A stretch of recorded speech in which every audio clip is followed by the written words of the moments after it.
So how much of your police pension will you have to give your ex-wife? If you've done a long service, you don't need me to tell you that the pension is probably the biggest asset that you have. Many people in the forces, when they are looking to divorce, are very, very worried about losing that pension and how much they'll have to give.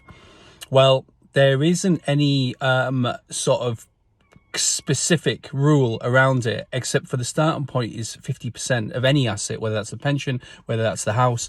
But what you need to look at is how long your service was for, how long you've been married. So for example, if you've been in the police for 20 years, and you've been married for 10 years, you would look at 50% of that time that you were together. You wouldn't take into account the time that you were getting this pension, building this pension up before you actually met.